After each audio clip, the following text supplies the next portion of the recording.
tarikan bawahnya memang kuat. RPM-nya langsung meraung tinggi dan ada perpindahan giginya. SUV yang bisa dikendarai seperti sedan.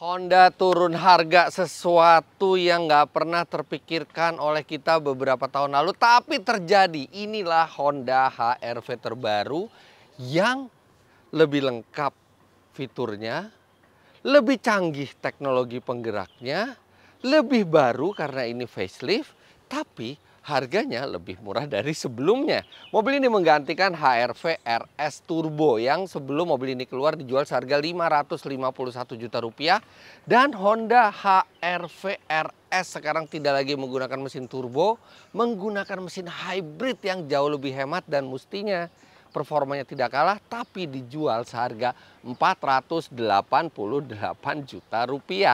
Dan kami sudah 2 kali membuat video mobil ini. Yang pertama first impression ketika sebelum launching. Anda bisa klik linknya di atas, atau kalau editornya lupa mungkin editor bisa tambahin di deskripsi. Dan juga pada saat jurnalis test drive, kami mencoba konsumsi bahan bakar mobil ini ke rute yang sudah ditentukan Honda. Itu juga ada linknya di deskripsi. Nah, tapi sekarang mobil ini akan kami tes secara lengkap sesuai dengan standar auto driver supaya kami bisa memberitahukan lebih akurat ke Anda bagaimana performa di real world, bagaimana performanya, bagaimana konsumsi bahan bakarnya sesuai standar kami, akselerasinya bagaimana, nanti kita bandingkan juga dengan HR-V Turbo, kelebihannya apa dan kelemahannya apa. Ini adalah tes lengkap dari Honda HR-V eHev alias Honda HR-V Hybrid. Karena sudah 2 kali kami membuat video tentang mobil ini, jadi kalau Anda ingin tahu lebih detail tentang perubahannya, Anda silakan nonton video sebelum ini, karena di video kali ini akan lebih fokus terhadap impresi berkendaranya. Tapi saya akan kasih highlight sendiri yang penting-penting. HR-V ini facelift, jadi Anda bisa lihat mulai dari bumper depan, grill, kemudian bumper belakang, lampu belakang yang sekarang LED-nya memanjang, itu membuat tampilannya lebih segar. Tidak ekstrim, tapi minimal terlihat lebih modern, lebih segar, dan sekaligus lebih dinamis. Sedangkan untuk ban dan velgnya ukurannya masih sama, tidak terlalu signifikan perubahannya. Dan sekarang untuk yang hybrid ada garis biru di logonya, menandakan ini ramah lingkungan.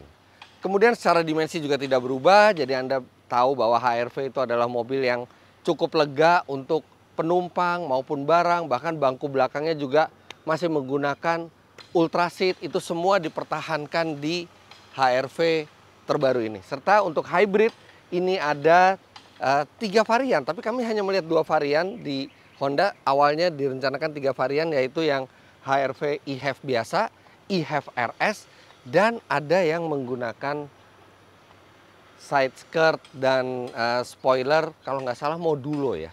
Tapi ini adalah sebenarnya tipe yang paling tingginya, yaitu yang RS dijual seharga Rp488 juta. Jadi ada penyegaran di bodi tapi tidak terlalu signifikan, namun memberikan nuansa baru yang segar untuk mobil ini. Era turbo sudah berakhir di HR-V, bahkan mungkin sepertinya di Honda, karena line up turbo semua digantikan dengan hybrid. Nah, tapi berita gembiranya, semestinya tenaganya tidak berkurang, bahkan cenderung bertambah. Mobil ini memiliki 2 penggerak, 1 penggerak mesin bensin 1500 cc Atkinson Cycle yang didesain khusus untuk siklus hybrid, dan juga ada sebuah motor listrik yang menggerakkan roda depan. Kalau di HR-V Turbo sebelumnya tenaganya di 170-an PS, ini ada 2 tenaga yang diberikan oleh Honda. Tenaga mesin bensinnya 106 PS dengan torsi 127 Nm.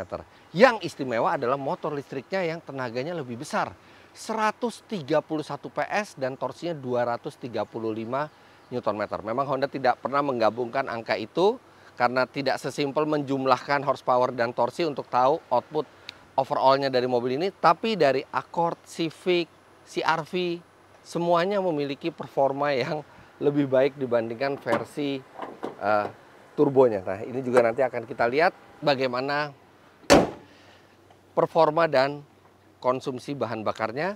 Dan mobil ini juga memiliki transmisi eCVT, transmisi CVT yang sudah dirancang khusus untuk hybrid. Jadi mesin itu tidak selalu menggerakkan roda. Ketika mesin menyala di kecepatan rendah, dia hanya mengecharge baterai seperti sistem e-powernya Nissan. Tapi ketika di kecepatan tinggi, dia juga bisa direct drive supaya lebih efisien dan efektif penyaluran dayanya. Tapi nanti kita akan lihat datanya.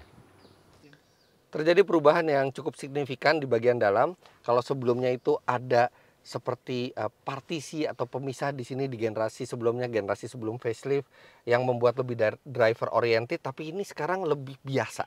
Tidak terlalu driver oriented tapi jadi kesannya lebih lega. Kemudian instrumennya juga sekarang dedicated untuk hybrid, jadi kira-kira 50% dari instrumen itu untuk tampilan digital, termasuk tampilan untuk sistem hybridnya, sedangkan 50% lagi itu analog untuk speedometer.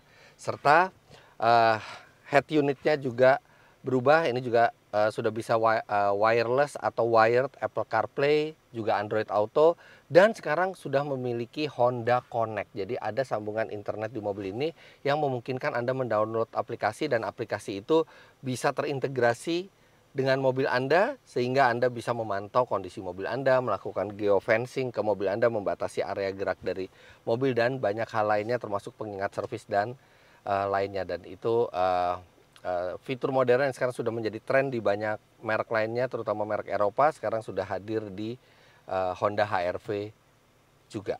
Kemudian posisi menyetir semua tidak ada berubah, semua masih enak. Penyetelan setir bisa tilt dan teleskopik, sehingga posisi menyetirnya itu sangat ergonomis. Serta untuk sistem keselamatan, Honda Sensing alias ADAS dari Honda ini sekarang sudah hadir di semua varian, dan itu juga sudah termasuk Adaptive Cruise Control serta Lane Keeping Assist yang membuat Anda bisa berkendara semi-otonomous.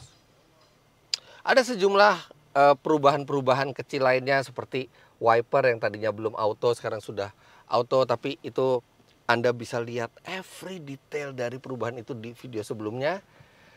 Sekarang kita langsung bawa mobil ini untuk merasakan bagaimana rasanya dan bagaimana hasil pengetesan kami.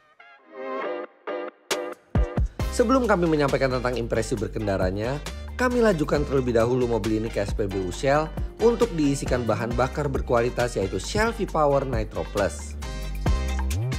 Shell V-Power Nitro Plus adalah bahan bakar oktan 98 dengan standar Euro 4 yang bisa menjadikan mesin lebih bertenaga dan akselerasi lebih cepat.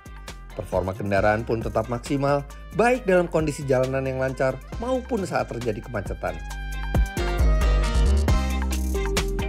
Shell V-Power Nitro Plus dirancang untuk membersihkan 100% endapan di bagian vital mesin dan 100% melindungi bagian vital mesin dari penumpukan endapan di masa mendatang, serta memberikan perlindungan tak terkalahkan dari korosi. Shell V-Power Nitro Plus, mesin lebih bertenaga, akselerasi lebih cepat.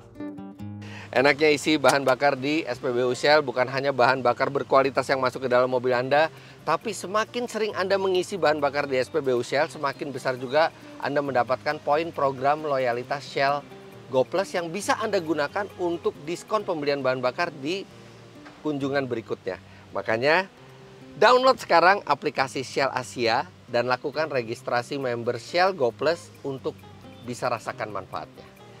Oke, let's go. Sekarang kita akan lanjutkan review dari Honda HR-V Hybrid ini.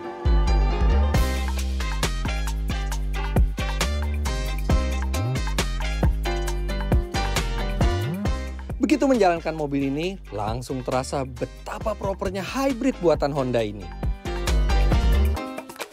Ya, yang pertama itu antara mesin nyala kemudian mati itu seamless sekali. Tidak terasa, benar-benar mendekati nol getarannya. Jadi Anda baru tahu mesin itu menyala atau mati itu ngelihat dari indikator power flow yang ada di instrumen. Karena proses starter mesinnya tuh tanpa getaran sama sekali. Kemudian yang impresif juga dari mobil ini adalah efektivitas dari penangkapan energi pada saat kita deselerasi. Yes, saya udah coba sejumlah hybrid Honda dan terkesan dengan penangkapan energi saat deselerasinya, sehingga mesin itu cukup sering mati. Bahkan kita bisa lari 90 km per jam, 90 sampai 100, tiba-tiba mesin dimatikan karena baterainya sudah cukup. Dan itu saya yakin itu akan membawa dampak ke konsumsi bahan bakar yang impresif. Tapi kita belum sampai ke situ dulu. Tapi sistem hybrid ini jadi terasa halus. Perpindahan dayanya tidak terasa, kemudian mesin itu juga sering mati. Tapi memang kalau misalnya mesinnya nyala atau kita berakselerasi, raungan mesinnya itu cukup terdengar. Jadi tidak ada getaran tapi masih ada suara.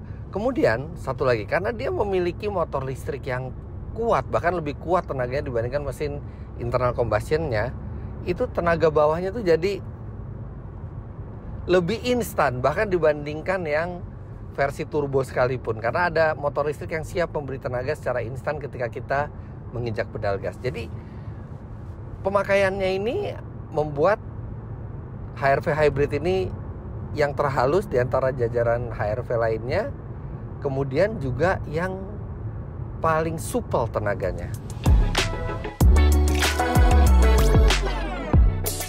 Walau kini HR-V memiliki baterai, tapi penambahan bobotnya tidak terasa mempengaruhi pengendaliannya. Pengaruhnya, handlingnya jadi cekatan.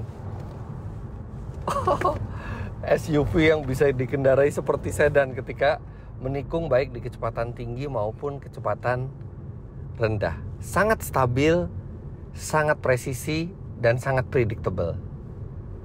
Ya, ini darah motorsportnya Honda itu masih terasa di Honda HR-V ini. Jadi kita mau menikung di kecepatan tinggi juga itu nggak ragu dan terasa percaya diri. Sigap sekali untuk sebuah SUV. Tapi memang konsekuensinya adalah bantingan HR-V memang tidak bisa dibilang membuai. Ya, dia masih cukup nyaman tapi agak ke arah keras sedikit. Jadi getaran-getaran di jalan itu Anda masih cukup bisa merasakan. Garis kejut juga lumayan terasa. Nah itu teret gitu ya. Tapi bukannya sampai membuat pinggang sakit dan tidak nyaman. Tidak, mobil ini masih tetap nyaman. Tapi memang suspensinya ada ke arah sportinya sedikit. Tidak banyak, tapi ada.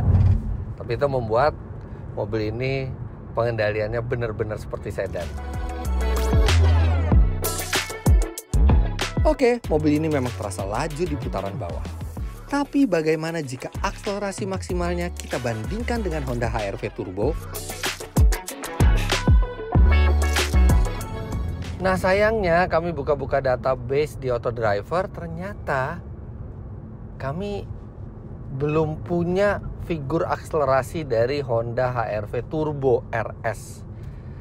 Karena waktu itu unit tes itu lebih sering diberikan yang 1500 NA biasa karena itu adalah backbone-nya. Sedangkan 1500 Turbo RS karena harganya memang tidak ditargetkan untuk banyak, sehingga mobil tesnya juga kami belum sempat pinjam dan belum sempat tes. Tapi kalau kita lihat mesin HR-V Turbo itu mirip dengan yang dipakai di Civic Turbo. Tenaganya juga sama di 177 PS. Artinya kalau misalnya Civic Turbo itu 0 sampai 100 km per jamnya itu di 7,7 detik hasil tes kami. Artinya bisa dianggap HR-V Turbo itu di 8 detikan. Mungkin 8,1 sampai 8,2 detik 0 sampai 100 km per jamnya. Ya karena dia lebih tinggi, lebih tidak aerodinamis dibandingkan Civic. Nah sekarang kita akan lihat berapa akselerasi yang dimiliki oleh Honda HR-V Hybrid ini dengan tenaga 131 PS di motor listriknya dan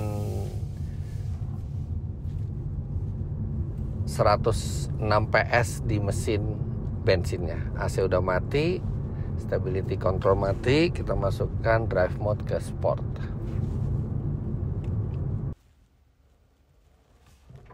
Mesin menyala pada saat digas. Wah, tarikan bawahnya emang kuat. RPM-nya langsung meraung tinggi dan ada perpindahan giginya.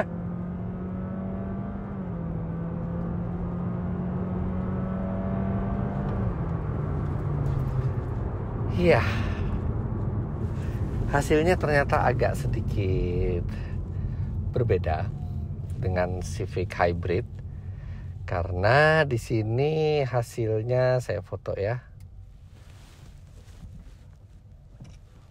0-100-nya dalam 9,83 detik. Nah, kenapa gitu? Karena Civic itu mesin hybridnya itu 2000 cc. Jadi tenaganya besar memang dari mesinnya, sedangkan yang ini 1500 cc. Jadi untuk masalah akselerasi ini tidak lebih baik daripada HR-V turbo yang digantikannya, tapi dia tetap lebih baik dibandingkan HR-V 1500 cc biasa yang itu di 10,5 sampai 11 detik untuk 0 sampai 100 km per jamnya. Kapasitas tangki bahan bakar HR-V menurun 5 liter untuk mengakomodasi baterai sistem hybridnya. Akan tetapi jarak tempuhnya jelas meningkat drastis. Ya jelas, itu karena sistem hybridnya. Energi yang tadinya terbuang sia-sia jadi panas pada saat deselerasi, jadi panas di rem, sekarang berubah menjadi energi listrik dan dikembalikan lagi ke baterai untuk memperpanjang jarak tempuhnya. Hasil pengetesan kami, hasilnya cukup impresif. Di rute dalam kota dengan kecepatan rata-rata 22 km per jam, mobil ini masih bisa mencatat 21,6 km per liter. Wow!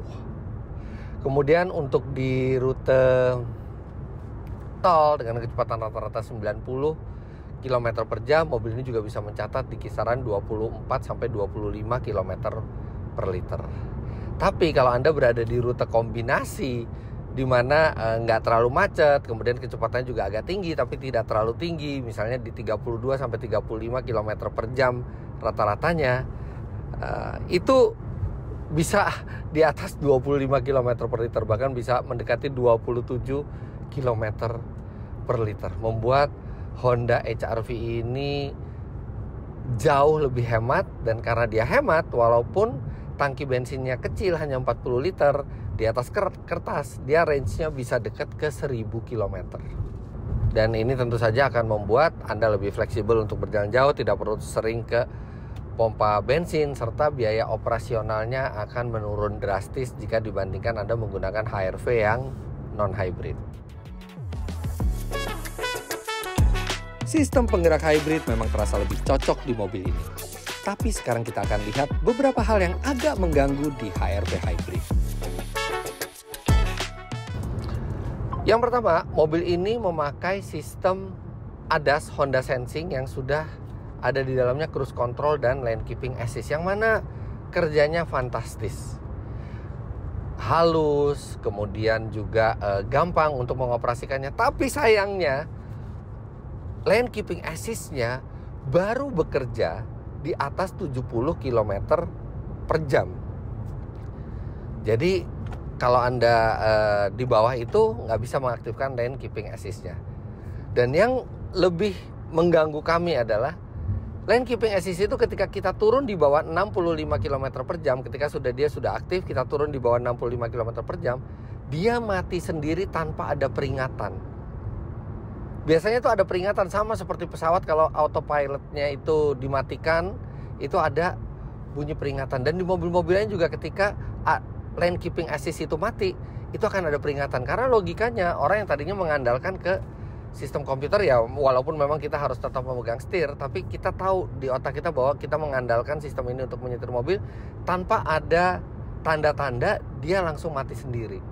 Nah, mestinya kalau memang tidak bisa di atas 65 atau 70 km per jam harusnya ada peringatan. Tapi sebenarnya mobil sekarang itu lane keeping assist sudah bisa di bawah, bahkan sampai berhenti pun masih bisa lane keeping assist itu. Jadi ini agak ketinggalan sedikit lane keeping assist-nya. Kemudian hal kedua adalah head unit-nya, yang sebenarnya secara konektivitas nggak masalah. Dia ada Apple CarPlay dan ada Android Auto. Tapi head unit ini tidak terintegrasi dengan baik ke mobilnya. Jadi kita nggak bisa melihat power flow yang ada di mobil ini pada layar tengah, itu nggak bisa. Penyetelan mobil juga tidak bisa dilakukan di sini. Hanya yang berkaitan dengan kamera dan yang berkaitan dengan audionya saja. Tapi pengaturan mobil itu nggak bisa gitu ya. Dan di layar ini juga mestinya kalau sudah punya Honda Connect gitu ya, ada sambungan internet di dalamnya, mungkin bisa dikembangkan menjadi navigasi yang bisa membaca kemacetan tanpa perlu kita menggunakan Apple CarPlay atau Android Auto. Tapi itu semua belum ada. Untungnya dia tetap bisa Apple CarPlay dan Android Auto. Bahkan Apple CarPlay-nya bisa secara nirkabel maupun dengan kabel. Kemudian untuk hal yang mengganggu berikutnya, saya harus duduk belakang. Kemudian hal mengganggu berikutnya adalah hal yang tidak diperbaiki dari sebelumnya, yaitu atap kaca di belakang yang ditutup dan dibuka menggunakan sistem puzzle. Jadi ketika Anda membeli mobil ini, Anda punya 2 buah puzzle. Yang puzzle itu tidak begitu mudah juga. Anda harus hafal memasangnya seperti salah.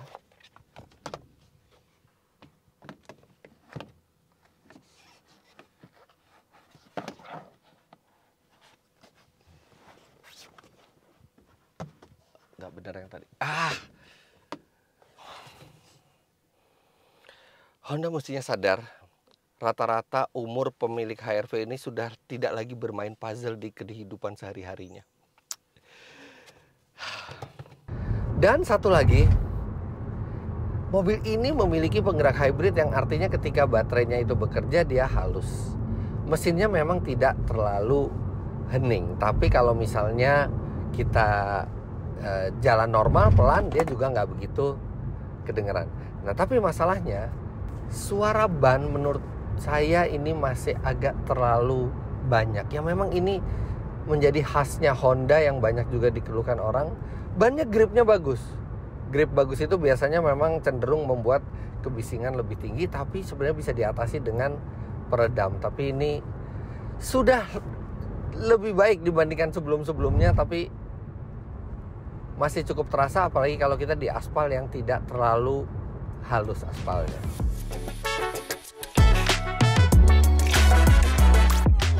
Tapi di lain sisi, mobil ini juga punya sejumlah hal menyenangkan. Yang pertama yang saya suka, ini udah menjadi ciri khasnya Honda dan diteruskan sampai model-model sekarang adalah Honda Lane Watch. Jadi ketika kita pasang sen kiri, secara otomatis layar di tengah ini akan menampilkan citra ke belakang untuk melihat apakah ada mobil atau motor atau kendaraan lain di blind spot kita. Jadi lebih aman pada saat kita mau belok kiri, karena kiri itu yang paling susah untuk diintip. Kalau kanan relatif lebih mudah. Kemudian hal kedua yang saya apresiasi dari mobil ini, walaupun mobil ini bukan off-roader sejati, dia hanya 2-wheel drive, bukan 4-wheel drive, dan tidak dirancang untuk off-road berat, tapi dia sudah melengkapi dirinya dengan hill descent control. Jadi ketika kita melewati turunan yang curam, kita bisa aktifkan itu, dan mobil akan turun secara aman kecepatannya tanpa perlu kita injak rem. Kemudian hal berikutnya, HR-V itu sangat-sangat Jepang, tapi klaksonnya hahaha, berwibawa ala Eropa. Oke, dan kemudian satu lagi hal yang kami suka dari mobil ini adalah tidak terjebak ke tren-tren baru dengan semua itu dimasukkan ke layar. Masih ada tombol-tombol fisik yang sangat nikmat mengoperasikannya. Untuk AC semuanya tombol fisik. Kemudian untuk stability control, rem parkir elektrik, drive mode, hill descent control itu juga dengan tombol-tombol fisik. Jadi mengoperasikan mobil ini masih sangat-sangat mudah. Setahun terakhir ini bukanlah tahun yang menyenangkan untuk Honda di Indonesia karena penjualannya yang lumayan menurun. Tapi HR-V ini bisa menjadi titik balik. Itu karena Honda membuktikan ke khalayak ramai bahwa mereka berani memangkas harga. Sesuatu yang rasanya dulu mungkin tabu di Honda. Honda selalu makin lama makin mahal, bahkan dulu sempat menuai kritik netizen, harganya kemahalan, fiturnya nggak banyak. Sekarang harganya reasonable, dibikin makin reasonable lagi dengan fitur yang bertambah. Memangkas harga itu dampaknya banyak loh. Oke, profit margin pasti menurun, tapi ada dampak lainnya. Resale value dari model sebelumnya juga akan jatuh. Ya tapi mau gimana lagi? Itu adalah harga yang harus dibayar, karena itu pun yang dilakukan oleh pabrikan-pabrikan lainnya. BYD misalnya mengeluarkan Sea Lion dengan harga di bawahnya Seal, yang membuat Seal harga jual bekasnya berantakan. Ya mau nggak mau, tapi toh kalau tren itu berlanjut, konsumen yang diuntungkan. Konsumen yang baru akan bisa membeli mobil dengan harga lebih terjangkau. Konsumen lama, walaupun mobil mereka itu mungkin jatuh harga jualnya, tapi untuk membeli mobil baru lagi tidak perlu banyak-banyak lagi nambahnya. Ini tentunya akan menyenangkan buat konsumen, karena bisa membeli lebih dengan membayar sedikit. Orang yang tadinya sudah mulai berpindah ke merek lain, karena faktanya di 2025 ini penjualan Honda itu menurun jauh dibandingkan 2024 dari data Gaikindo.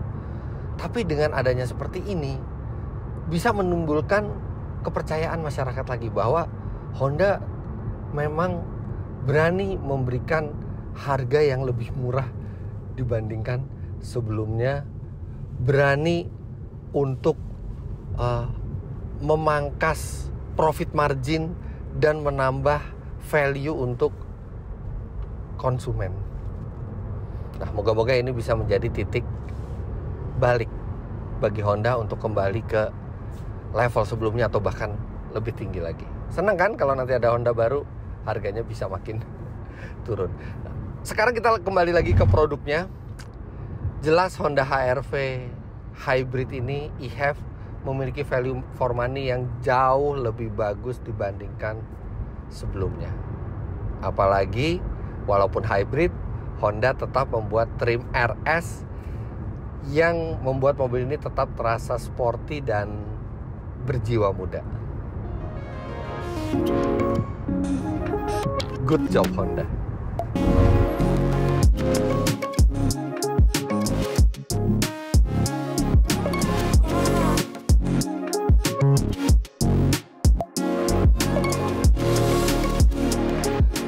Kami harap ke depannya Honda akan melanjutkan tren ini, memberikan mobil yang lebih baru, lebih lengkap, lebih canggih, lebih hemat, lebih memiliki performa dengan harga yang lebih murah. Dan moga-moga ini dimulai dari Honda HR-V e-HEV RS ini. Jangan lupa Anda klik like bila menyukai video ini, komentar di bawah, dan subscribe ke channel Autodriver jika Anda belum. Main-main ke website kami di www.autodriver.com serta download aplikasi kami Autodriver di Google Play Store. Terima kasih banyak Anda sudah menyaksikan. Sampai jumpa di video selanjutnya. Bye-bye.